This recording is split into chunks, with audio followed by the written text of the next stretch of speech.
What's going on, everyone? Jeremy here from the Quartering. I hope you're doing very, very well.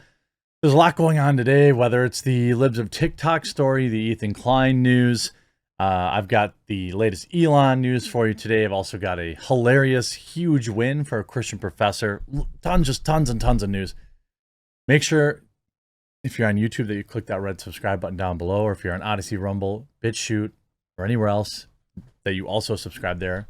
It's harder and harder to reach you all these days, but I appreciate the hard work you're putting in. Musk's new complex plan to take over Twitter underway. Cryptic tweet reveals more coming next week. I suspect it'll be on 420, but we'll have to wait and see. Entrepreneur Elon Musk, the world's richest man, this is via the Daily Wire, who is worth more than $250 billion, appears to have slightly shifted his strategy in an attempt to buy out Twitter and take the company private, according to a new report. The New York Post reports Musk, who offered Twitter earlier this month $43 billion, is now seeking to finance the bid in a complex deal that raises debt against both the company and possibly his own stock, as well as a giant cash equity infusion from co-investors. It appears there will be a slight change in Musk's plan, as he stated in the SEC filing that he was offering to buy 100% of Twitter for $54.20 per share in cash, a 54% premium. Sources told the New York Post that Musk is now willing to put up between $10 and $15 billion of his own money to take the company private, a substantial increase of the $3.4 billion in Twitter stock that he already owns. The report said that $20 billion of the financing will come from outside investors who combined will own more stock than Musk, while Musk would remain the single largest shareholder. The report says that Musk hired Morgan Stanley to raise $10 billion in debt against Twitter in the manner of traditional leveraged buyout. The co-investors will finance a hostile tender offer directly to Twitter shareholders, the report said. Musk is planning to launch the tender offer for Twitter in 10 days or so. Musk, of course, hinted at the tender offer in a cryptic tweet that he posted over the weekend when he tweeted "Love Me Tender" along with a musical note emojis on Saturday, leading to the speculation that the word tender could be a likely wink and a nod reference to a potential tender offer. Essentially, that's when you're offering the shareholders, the existing shareholders, cash up front out of your own pocket to buy them directly. The SEC knows that a tender offer is typically an active and widespread solicitation by a company or third party, often called a bidder or offeror, to purchase a substantial percentage of the company's securities. A tender offer is only available for a short period of time and is made to everyone who owns company in the stock.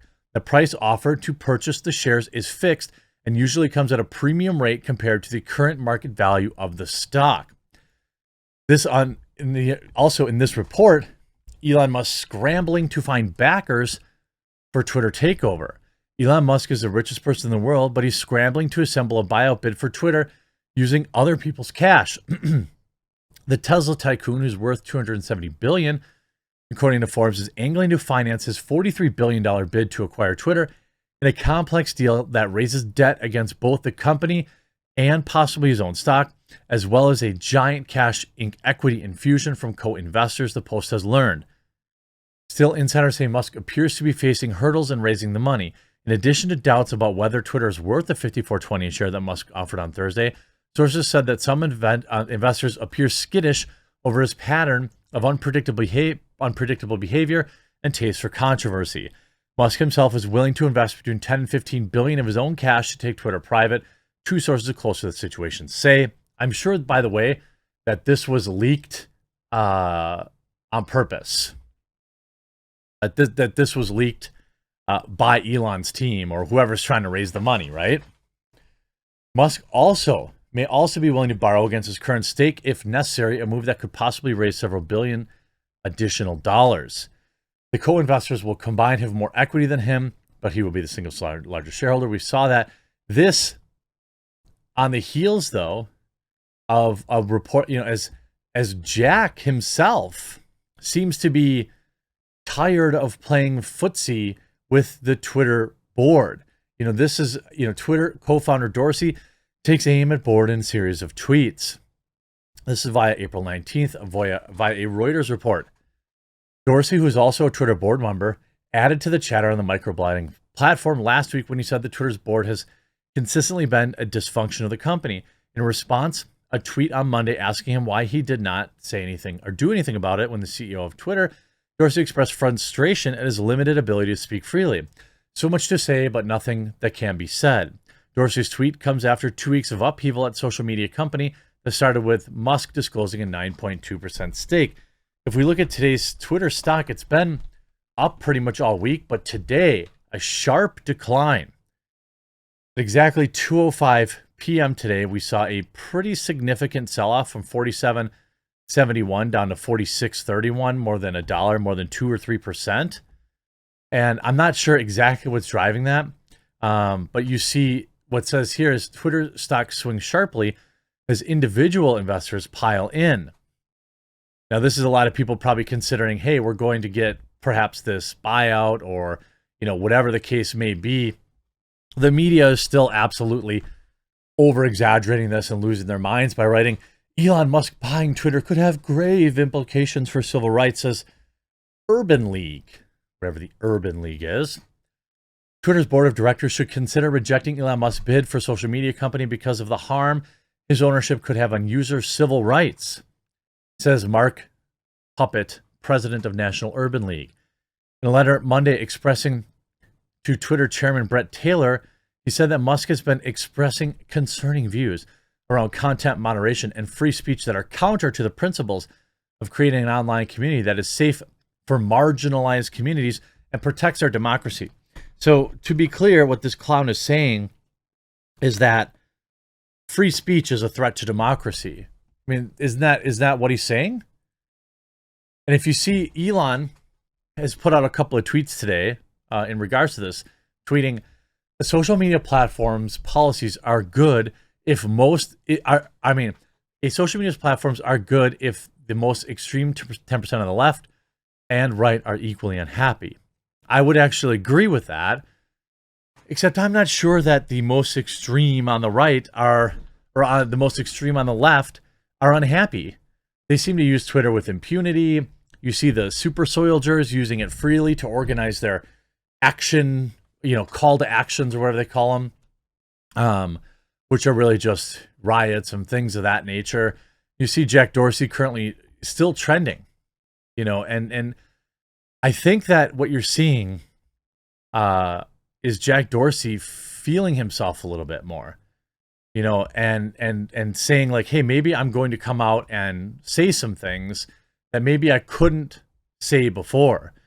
He's launching some zingers at CNN, which are also hilarious, and I want to talk about that later. But he urged, by the way, this Urban League urged for his board to consult with civil rights community before making a decision on Musk's offer.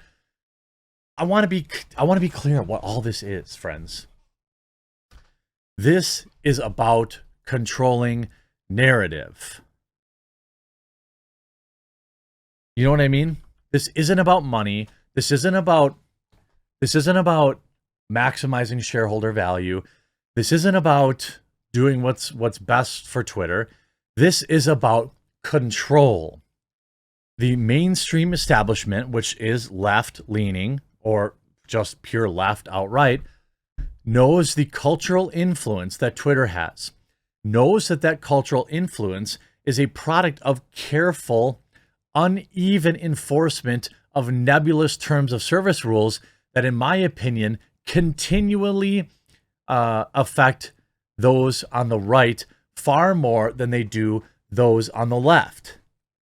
People in the establishment media know this, and they know that if those, they call them safeguards and community whatevers, they know that if we're playing on an even playing field without shadow banning, without rules that are unevenly applied, that suddenly the narrative gets shook, doesn't it?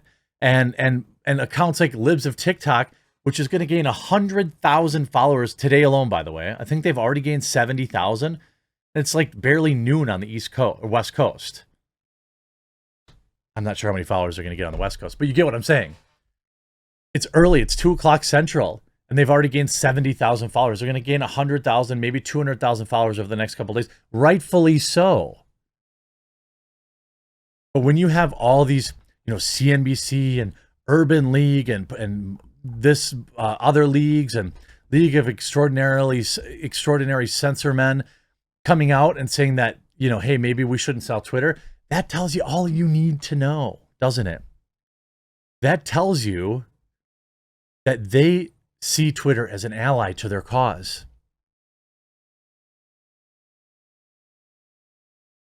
Every day has brought its share of surprises since Elon announced on April 14th that he made a hostile takeover bid of $43 billion. The serial entrepreneur said it was his best and final offer. However, he did not give details on how he intends to finance the operation. Quote, "I have sufficient assets to complete the transaction," Musk said during a TED Talk.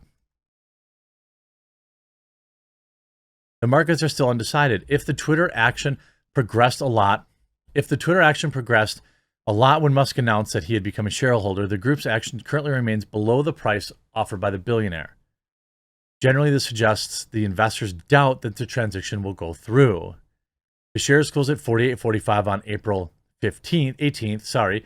This could change things very quickly.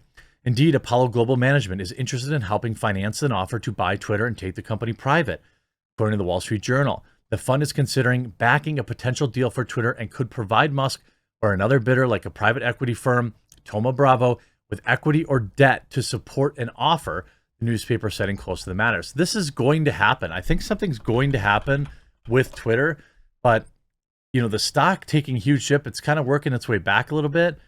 It's going to be an interesting thing to watch. I hope that you enjoyed this video, and I hope everyone's learning exactly what many of us already knew about Twitter and its cultural value as opposed to its pure financial value. Hope you enjoyed this video. We'll talk to you again real soon.